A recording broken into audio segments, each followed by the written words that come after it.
Que Dios continúe bendiciendo tu vida de una manera muy especial. Yo soy tu hermano en Cristo, René González, y este es tu canal, Escudriñando las Escrituras. Y en el día de hoy estaremos compartiendo acerca de lo vil y menospreciado escogió Dios. Ya regresamos.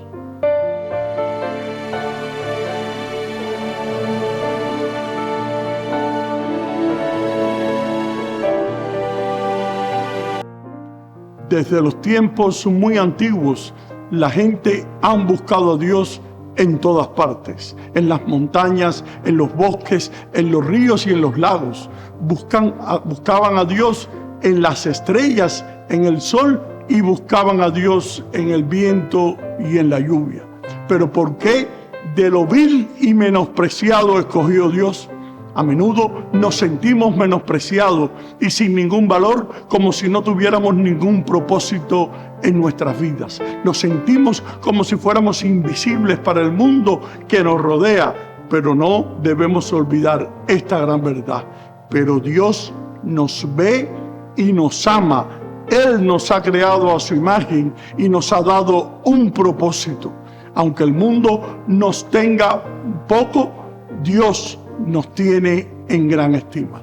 Él nos ha elegido para que seamos sus hijos y somos seres amados y valiosos por Él.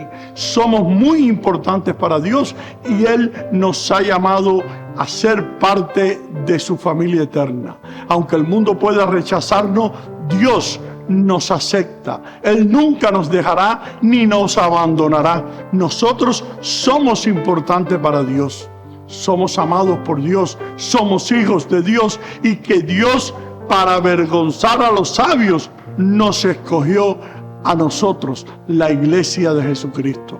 Dios, es su infinito poder y sabiduría, ha escogido lo que para muchos parece ser lo más débil e insignificante para lograr sus propósitos. En 1 Corintios 1:27 la Biblia dice: pero Dios escogió lo necio del mundo para avergonzar a los sabios, y Dios escogió lo débil del mundo para avergonzar a los fuertes. Dios escogió lo vil del mundo y lo despreciable y lo que no es, para deshacer lo que es, a fin de que nadie se jacte en su presencia. La Biblia nos enseña que a los ojos de Dios el hombre es como la hierba del campo. El hombre es frágil, débil e insignificante, pero Dios usa a los hombres para llevar a cabo cada uno de sus propósitos. Dios ha usado a hombres débiles y necios para lograr sus propósitos. Un ejemplo de esto es cuando Dios escogió a un hombre llamado Pedro para ser uno de los líderes de la iglesia. Pedro era un pescador, un hombre que no tenía mucha educación, pero sin embargo Dios usó a Pedro para llevar el mensaje del evangelio a los gentiles. Otro ejemplo es cuando Dios escogió a un hombre llamado Esteban. Esteban era un hombre sencillo, un hombre de fe. Sin embargo, Dios usó a Esteban para que diera una gran defensa del evangelio y pudiera testificar de Jesús a los líderes religiosos de su época.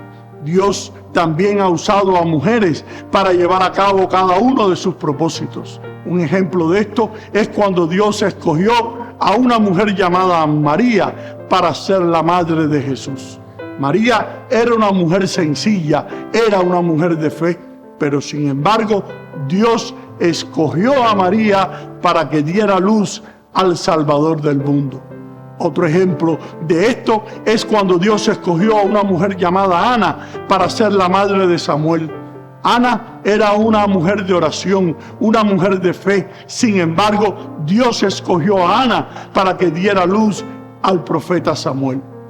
Dios también ha usado a niños para poder llevar a cabo sus propósitos. Un ejemplo de esto es cuando Dios escogió a un niño llamado Josué para ser líder de Israel. Josué era un niño humilde, un niño de fe, pero sin embargo, Dios escogió a Josué para que guiara a su pueblo a la tierra prometida.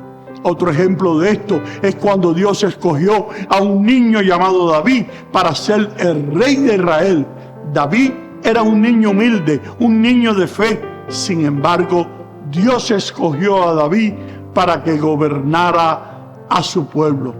Dios usa los hombres y mujeres y niños para poder llevar a cabo cada uno de sus propósitos. Dios no necesita de los hombres, pero nosotros sí necesitamos de Dios. Dios nos ha dado la oportunidad de ser parte de su gran plan preparado desde antes de la fundación del mundo y manifestado en estos días. Así ha dicho el Señor: el cielo es mi trono y la tierra estante para mis pies. ¿Qué casa me edificaréis vosotros? Dice el Señor. ¿O en qué lugar reposaré? Mi mano hizo todas estas cosas y todas ellas existen, dice el Señor.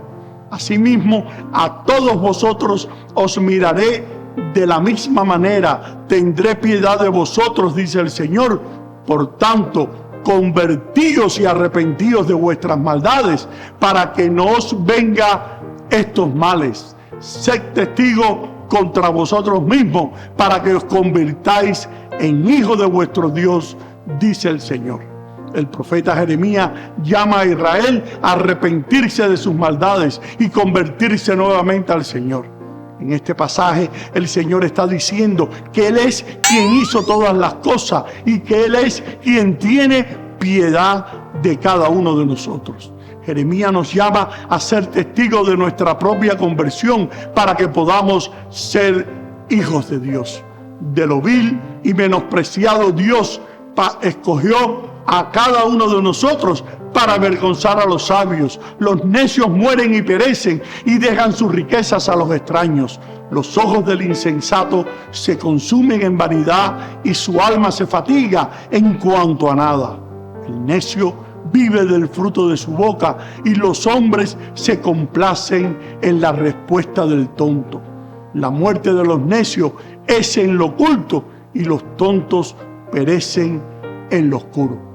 El apóstol Pablo hace notar que entre los creyentes de Corintio no había personas prominentes y lo innoble del mundo y lo menospreciado, lo que no es, escogió Dios para deshacer lo que es. En el griego, la palabra traducida como noble, lo que significa es de buen linaje, es decir, nacido de una familia noble o real. La iglesia de Dios no se compone principalmente de una clase alta, sino de personas de origen humilde y de los menospreciados de este mundo. El apóstol Pablo lanza una advertencia: mirad, esta palabra es semejante a decir: el que tiene oídos para oír, oiga. Llama a prestar atención a lo que viene adelante. El apóstol Pablo hace hincapié en la vocación, es decir, el llamado que el Señor nos ha dado para ello, y no se requiere ni ser filósofo ni ser noble según la carne, es decir, de ningún linaje puramente humano. No sois muchos sabios, no sois muchos poderosos, no sois muchos nobles. Tener en una alta estima a la clase alta, eso va en contra del pensamiento de Dios, y eso es una vergüenza para la iglesia actual. A los ojos de los hombres, lo vil, lo menospreciado no existe. Ese tipo de personas desprecian a tal grado que no parecen tener existencia. Por consiguiente, son lo que no es, pero Dios usa esto precisamente para poder reducir a nada las cosas que son. Es decir, a los nobles que tienen mucha importancia para el mundo, Dios escogió lo innoble, la clase baja, para avergonzar a los nobles, a los de la clase alta. El apóstol Pablo se refiere a todo de manera muy general, pero por otra parte se refiere a los griegos de manera muy específica. Entre los griegos que habían sido salvos, algunos todavía se creían super sabios. El apóstol Pablo muestra que esta es una actitud equivocada. Parecía decir creyentes de Corintios, no se crean sabios. Dios no escoge a los sabios de este mundo. Si se consideran sabios, esto significa que Dios no los ha escogido. Del mismo modo, Dios no escogió a los fuertes ni a los de alta alcurnia. Pablo señala lo que Dios nos ha dado a través de esta locura del Evangelio. Eso es sabiduría, justificación, santificación y redención.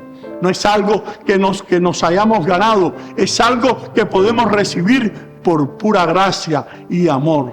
El Evangelio es tropiezo al judío por tener un fundador crucificado, y eso era algo abominable a los hijos de Israel. Para el educado griego o cualquier gentil de aquella época, la iglesia eran los tontos, enanejados y salvajes.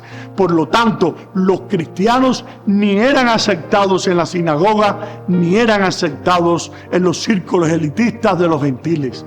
Pero sin embargo, esa locura y debilidad le proporcionó a la iglesia 4 bendiciones, por siempre buscada por los judíos y por los gentiles. Primera bendición: sabiduría, buscada desesperadamente por los gentiles. Segunda, justificación y reconciliación, tan anheladas por los judíos. Tercera, santificación, algo que el pueblo de Israel trataba de manifestar desde su comida kosher hasta evitar entrar a casa de un gentil. Y cuarta, redención, es decir, Dios nos volvía a comprar para su gloria. Nada de estas bendiciones provinieron del mundo filosófico, del mundo gentil, ni la disciplina rigurosa del judío. Todo vino gratis en una acción que solo se puede clasificar como la locura del Evangelio. ¿Cómo se considera usted? ¿Sabio o necio? ¿Fuerte o débil? ¿Noble o innoble? Dudo que en nuestro interior nos consideremos necios, débiles e innobles, pero simplemente no nos vemos de esta manera. Todo lo hermoso que se ha obtenido a través de su sacrificio es porque Cristo así lo ha determinado. Nadie debe tomarse un poco de crédito, ni poder decir que por su humana sabiduría, su poder monetario o su alcurnia, la iglesia ha crecido. No, antes bien, Dios usará lo peor de la comunidad para poder demostrar cómo un evangelio aparentemente de locos puede transformar a una familia, a una ciudad y a una sociedad entera. Y la merecida gloria, no debemos olvidar, siempre sea para Cristo.